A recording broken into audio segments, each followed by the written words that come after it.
Hello, goblins and ghouls. So, welcome to part 4 of my reaction to the year 1933. And, we're on October. So, these are the events of October 1933. According to Wikipedia, these are the biggest developments, of this time of year. So, okay, October 1st, 1933, a failed assassination attempt against Engelbert Dollfuss, leader of the Fatherlands Front in Austria, seriously injures him. Okay. October 7th, Air France is formed by the merger of 5 French airline companies, beginning operations with 250 planes. October 10th, 1933, United Airlines Boeing 247 mid-air explosion. A bomb destroys a United Airlines Boeing 247 on a transcontinental flight in mid-air near Chesterton, Indiana, killing all 7 on board, and the first proven case of sabotage in civil aviation, although no suspect is ever identified. Well, yeah, I guess these things were happening even back then, and this was not even a war setting.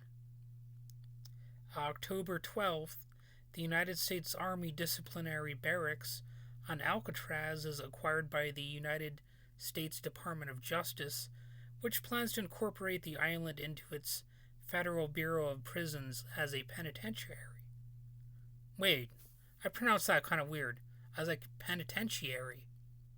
I guess that's technically not that big of a mispronunciation, but it's weird because I usually say penitentiary, but there is like airy at the end. I don't know what the hell.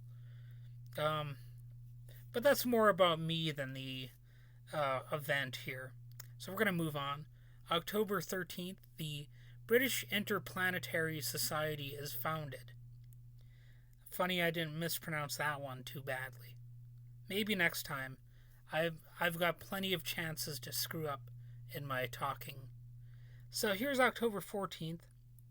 Germany announces its withdrawal from the League of Nations and the World Disarmament Conference after the US and UK and France deny its request to increase its defense armaments under the Versailles Treaty. So yeah, Germany was warlike, kind of the stereotype so often attributed to them, especially during this time of its history, 1933 through 1940s. Germany was looking pretty rough, to put it mildly. October 14th through 16th, the new Constitution of Estonia is approved only on the third consecutive referendum. Don't know exactly. Okay. October 16th, parricides committed in the United States by Victor Licata lead to calls for the legal prohibition of cannabis. Parricides. Okay, so what is that? The killing of one's father. I, I pronounced it like parricides, like it's a freaking god or something. Parricide, okay. But let's see here. This person, Victor Licata, killed his father, and then people were saying, "Oh, that's because he was smoking the devil weed." That's dumb. Like, I get the rationale that the marijuana, the wacky tobacco, just drove him to kill his pop, but it's something that I think is not solid logic. Like, was there an actual investigation going on at this time? Probably not. This was in a largely non scientific world at that time. It's not to say we're that much more scientifically advanced. We still have plenty of dumbasses, obviously, around in 2021. But, back then, I think even less. Things were just more crude in general back then. So we're dealing with the consequences of that all these years later, of course. So October 17th, scientist Albert Einstein arrives in the United States, where he settles permanently as a refugee from Nazi Germany and takes up a position at the Institute for Advanced Study in Princeton, New Jersey. So that, that obviously brings up the question of what would have happened if he was not allowed to enter the United States. We might never have really, had the Albert Einstein that we now know. Widely regarded as a genius and all that kind of stuff. Equals MC squared. Even if you don't know shit about science, you've still heard that formula somewhere, more than likely. But just think, that could have all been wiped out, basically, had he not been permitted to enter the United States. Or, of course, other countries, if they would have rejected his refugee status. But anyway, we're going to move on to November now. November 5, Spanish Basque Party votes for autonomy. November 8th, the New Deal. U.S. President Franklin Delano Roosevelt, aka FDR, unveils the Civil Works Administration, an organization designed to create jobs for more than 4 million of the unemployed. Gee, why does that sound relevant nowadays? Boy, I have no idea. Anyway, November 11th, the Dust Bowl. Now, this was a real fun one. In South Dakota, a very strong dust storm, the Great Black Blizzard, strips topsoil from desiccated farmlands, one of a series of disastrous dust storms that year. So yeah, I think there's some pretty amazing imagery that the Dust Bowl created. I think we've all seen some of the photos, but it's one of those natural disasters that was actually like a hybrid of a natural disaster and a man-made disaster, from what I understand. So anyway, moving on to, I said it weird, anyway. I said anyway. I'm talking all fucked up here. Anyway, November 12th, Japan Precision Optical Industry, as predecessor for Canon camera and complex copier brand, and worldwide founded in Japan. So, okay, that's, we're moving on. November 16th, the United States and the Soviet Union established formal diplomatic relations. Well, how about that? Also, American aviator Jimmy Angel becomes the first foreigner to see the Angel Falls in Venezuela, and they're named after him. Figures. Could have been a rather impressive coincidence, but no. November 17th, the Marx Brothers anarchic comedy film Duck Soup is released in the U.S. I'm kind of surprised that's included here. I'm a Marx Brothers fan, and everything. I'm not trying to downplay their significance, but I'm surprised this movie made it onto this list. Seems like there were a lot of other movies you could mention as well. But anyway, November 19th. Boy, I'm saying words weird. Anyway, I said anyway. What? Anyway, November 19th, the Second Spanish Republic. General elections result in victory by the right-wing parties. Well, why does that sound so familiar? Yep. November 22nd, the Fujian People's Government is declared in Fujian Province in China. So I probably mispronounced that one. December. We're almost done with the year now. December 5, the 21st Amendment of the United States Constitution is ratified, repealing prohibition. Yay, we can all get drunk.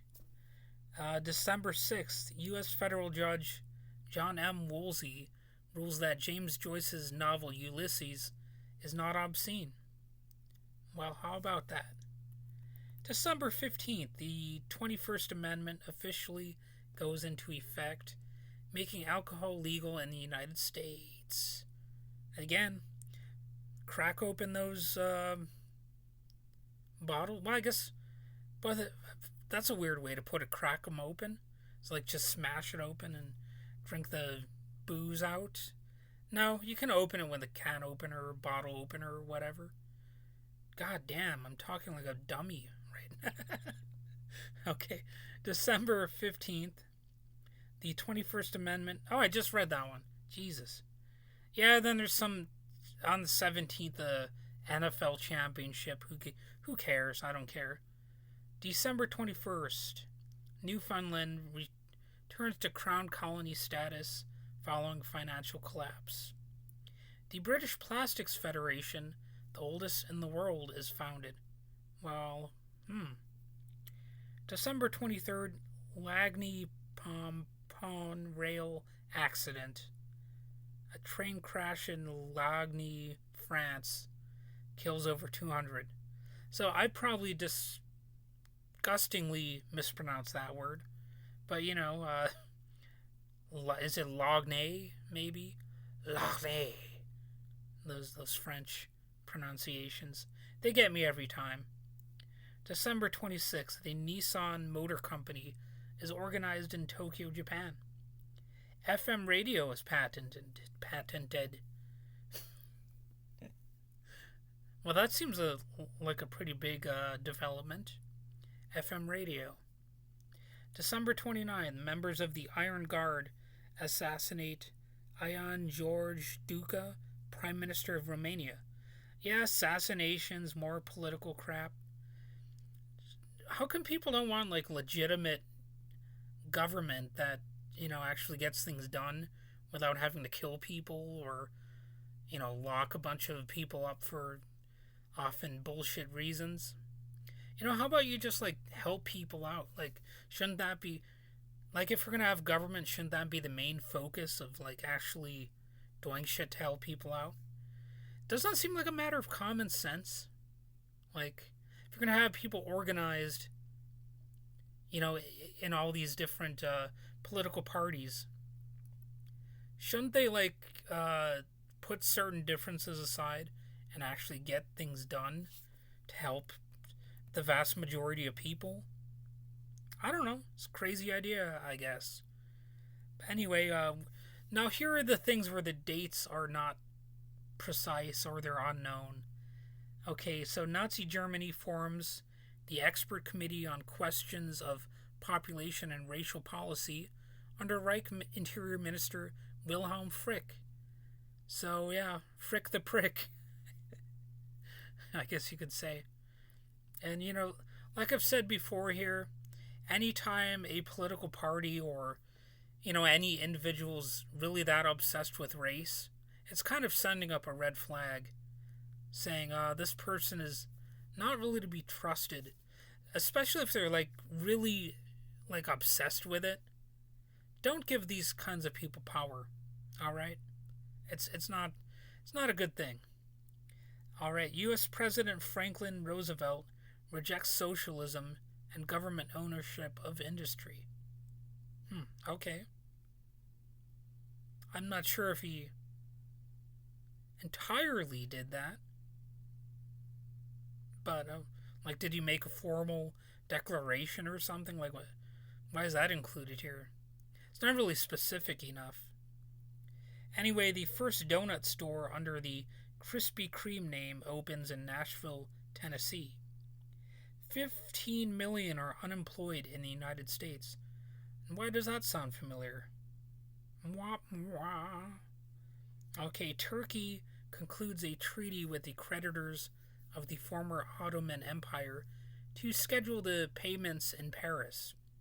Turkey succeeds in clearing all the debt in less than 20 years, according to Wikipedia. Alright, the first dated inter-school Christian fellowship group is started in Australia at North Sydney Boys High School, with the group continuing into the 21st century. Alright, the Adelaide Concerto, a spurious work attributed to Wolfgang Amadeus Mozart, is published as edited, actually composed by Marius Casadesus. Oh, alright. Cool. So that about wraps it up for the events part of 1933. Like I said before, I lost most of my 1983 reactions because my stupid laptop got ruined by status, or like some kind of update, I said status update. But anyway, I've got some births and deaths from 1933 that I'll be reacting to in a video reasonably soon. So until then, have a good day.